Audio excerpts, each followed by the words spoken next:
Delhi high court జడ్జింట్లో డబ్బులు దొరికాయి అనేటువంటి వార్తని ఇప్పుడు సుప్రీంకోర్టు ఖండిస్తున్నటువంటి నేపథ్యంలో అసలు ఆ ఘటనలో ఏం జరిగిందనేది మనం పూర్తి స్థాయిలో విశ్లేషణ చేసుకుందాం. ప్రస్తుతం మనతో పాటు ఉన్నారు ప్రముఖ రాజకీయ విశ్లేషకులు, ప్రముఖ సీనియర్ జర్నలిస్ట్ సిఎస్ రావు గారు. సార్తో మాట్లాడదాం. సార్ నమస్తే. సార్ నమస్తే. ఢిల్లీ హైకోర్టు జడ్జింట్లో అగ్ని ప్రమాదం జరిగిందని, ఆ అగ్ని ప్రమాదంలో కోట్ల రూపాయల నోట్ల కట్టలు బయటపడ్డాయి అనేటువంటి వార్తలు సోషల్ మీడియాలో మెయిన్ స్ట్రీమ్లో చక్కర్లు కొడుతున్న నేపథ్యంలో దాన్ని సుప్రీంకోర్టు ఖండిస్తూ వస్తుంది.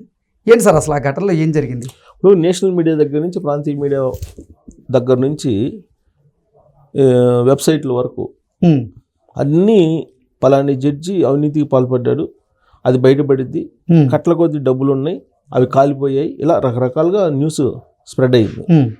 ఈవెన్ మెయిన్ ఛానల్స్లో కూడా వచ్చేసింది బ్రేకింగ్ న్యూస్ లాగా. సో ప్రజలందరిలోకి వెళ్ళిపోయింది అది. సరే ఆయన అవినీతి చేశాడా, డబ్బులు కూడా పెట్టాడా, లేదంటే ఆయన ఇంట్లో దాచుకున్నాడా, కట్లు ఇవన్నీ పక్కన పెడితే పబ్లిక్లోకి అయితే వెళ్ళిపోయింది. పబ్లిక్లోకి వెళ్ళిపోవడానికి కారణం ఏంటి? సుప్రీంకోర్టు కొలిజియము ఈ అంశాన్ని టేకప్ చేసింది. టేకప్ చేసి ఆయన అలహాబాద్ కోర్టుకి బదిలీ చేసింది అనేది ఒక న్యూస్ వచ్చింది. అలహాబాద్ కోర్టులో ఏం చేశారు వాళ్ళందరూ, బారు అక్కడ ఉండేటువంటి బారు ఏం చేసింది, మాదేమన్నా అవినీతి బురద కొంప మాది, ఇక్కడికి ఎందుకు మాకు అవినీతి పనులు అని చెప్పి వాళ్ళు ఒక తీర్మానం చేశారు. దీంతో నిజమని చెప్పి నమ్మడానికి ఆ వచ్చినటువంటి న్యూస్ ఇవన్నీ కూడా కలిసి వచ్చాయి.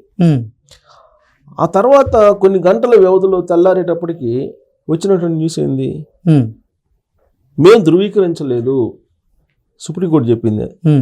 అదే కదా సుప్రీంకోర్టు చెప్పింది, మేము ధృవీకరించలేదు, మా దగ్గరికి ప్రసారం చేయకండి, మా దగ్గరికి అలాంటి సమాచారం రాలేదు అని చెప్పి చెప్పింది.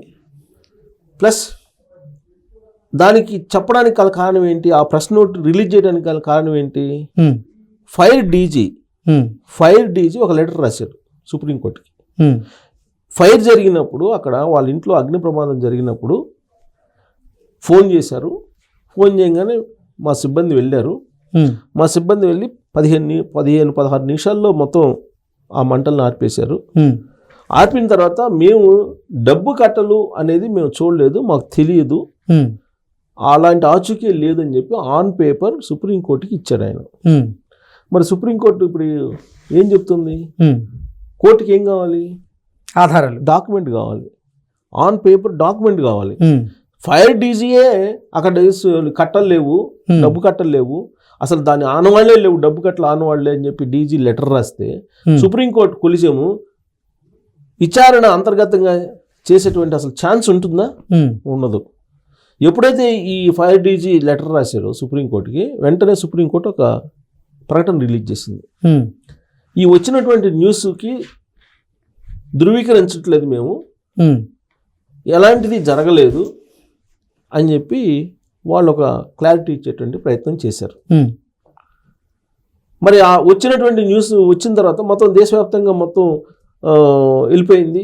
వెళ్ళిన తర్వాత అసలు జ్యుడిషియరీ వ్యవస్థ ఏ విధంగా ఉంది, జ్యుడిషియరీలో మిగతా వ్యవస్థలు అన్నిటికన్నా కూడా ఎక్కువ అవినీతి ఉంది, ఇలా రకరకాలుగా స్పెక్యులేషన్స్ వెళ్ళిపోయాయి. జ్యుడిషియరీ మీదనే నమ్మకం పోతుంది, న్యాయం చేయాల్సినటువంటి న్యాయస్థానాల మీదనే నమ్మకం పోయేటువంటి పరిస్థితి భారతదేశంలో నెలకొంది. ఇలాంటివన్నీ కూడా వచ్చినాయి, విశ్లేషణలు పెట్టుకున్నారు అనేక మంది, పబ్లిక్లోకి వెళ్ళిపోయింది. కొన్ని గంటల వ్యవధిలో తెల్లారేటప్పటికి సీన్ మొత్తం మారిపోయింది. దానికి కారణం ఏంటి? ఫైర్ డీజీ ఇచ్చిన లెటరు. మరి ఫైర్ డీజీ లెటరు ఇవ్వడం అని అంటే మరి దాని సుప్రీంకోర్టు దాన్ని ఆధారంగా తీసుకుంటుంది కదా. దానికంటే ముందేం జరిగింది, ఫైర్ సిబ్బంది ఇచ్చినటువంటి ఇన్ఫర్మేషన్ ప్రకారమే ఎంక్వైరీ అంతర్గతంగా మేము చేసామని చెప్పి సుప్రీంకోర్టు చెప్పిందని చెప్పి న్యూస్ వచ్చింది. అది సుప్రీంకోర్టు లీక్ చేసిందా లేకపోతే సుప్రీంకోర్టు నుంచి అంతర్గత వర్గాల నుంచి వచ్చిందా అనేది మనకు తెలియదు. అఫీషియల్గా అయితే ఇవ్వదు కదా సుప్రీంకోర్టు ఇలాంటి ఇష్యూస్ని, అంతర్గతంగా ఏదో విచారణ చేసుకుంటారు, ఒకవేళ ఏదైనా ఉంటే కనుక చర్యలు తీసుకుంటారు.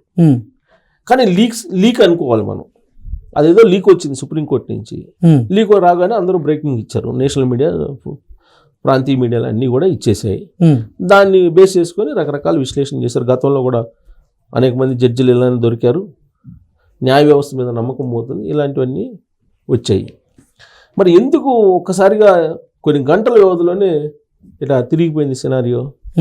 ఇప్పుడు క్లీన్ చిట్ వచ్చేసింది కానీ యశ్వంత్ వర్మ అనేటువంటి జడ్జికి high court, Delhi high court judge Yashwant Varma అనే అతను, ఆయన క్లీన్ చిట్ ఇచ్చేసినట్టే. ఇప్పుడు సుప్రీంకోర్టు లేదని చెప్తుంది, సుప్రీంకోర్టు ఉందని కూడా చెప్పలేదు ఇప్పుడు. ఎందుకు? 5 DG లెటర్ ఇచ్చాడు కాబట్టి.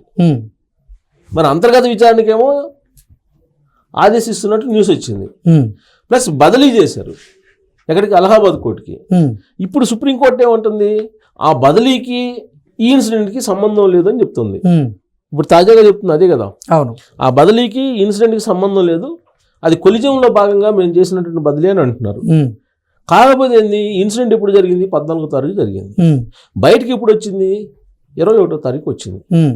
మరి ఈ మధ్యకాలంలో ఆ ఇన్సిడెంట్ ఎందుకు గోప్యంగా ఉంది?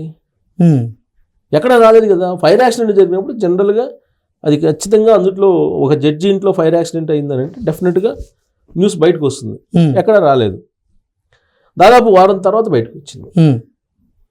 వారం తర్వాత బయటకు వస్తే ఫస్ట్ ఏమో సుప్రీంకోర్టుకి అక్కడ ఉండేటువంటి ఫైర్ సిబ్బంది ఇచ్చినటువంటి ఇన్ఫర్మేషన్ ప్రకారమే అంతర్గతంగా విచారణ జరిపి సుప్రీంకోర్టు చీఫ్ జస్టిస్ చర్యలు తీసుకున్నాడు, అంతర్గత విచారణకు ఆదేశించాడు, ఆయన బదిలీ చేశారు. అప్పుడు సుప్రీంకోర్టులో ఉండేటువంటి కొంతమంది బార్ సభ్యులు అసలు బదిలీ అనేది పనిష్మెంట్ కాదు, సస్పెండ్ చేయాలి కదా ఆయన్ని అనేటువంటి వాదనలు కొంతమంది వినిపించారు. ఇలా రకరకాలు వచ్చినాయి న్యూస్. అవును. మరి ఇప్పుడు సీన్ కట్ చేసి ఒకసారిగా ఇది అయిపోయింది. అంటే ఇండియాలో ఏదైనా సాధ్యం, ఇండియాలో anything is possible. Exactly. So ఇప్పుడు మరి ఆయన్ని అవినీతిపరుడు అని చెప్పి స్ప్రెడ్ చేసినటువంటి మీడియా మీద చర్యలు తీసుకోవాలా, లేదంటే దీన్ని పక్కదావ పట్టించారు అని చెప్పి అనుకోవాలా? పబ్లిక్ పెద్ద ప్రశ్న కదా ఇది, $1 మిలియన్ ప్రశ్న. ఇంతకీ అసలు ఆ హైకోర్టు జడ్జింట్లో డబ్బులు కట్టలు దొరికినాయా లేదా అనేది ఎవరికి అర్థం కాని పరిస్థితిలో సుప్రీంకోర్టు చెప్పాలి. సుప్రీంకోర్టు లేదని చెప్పిన తర్వాత ఉందని చెప్పి అనలేం కదా మనం. సుప్రీంకోర్టే చెబుతుంది కదా ఇప్పుడు లేదని. ఎందుకు చెబుతుందంటే ఫైర్ డీజీ ఇచ్చిన రిపోర్ట్ అంటున్నారు. అంతకుముందు ఏమని చెప్పారు? ఫైర్ సిబ్బంది ఇచ్చినటువంటి రిపోర్ట్ ప్రకారమే ఆయన అంతర్గత విచారణ చేశాడు సుప్రీంకోర్టులో.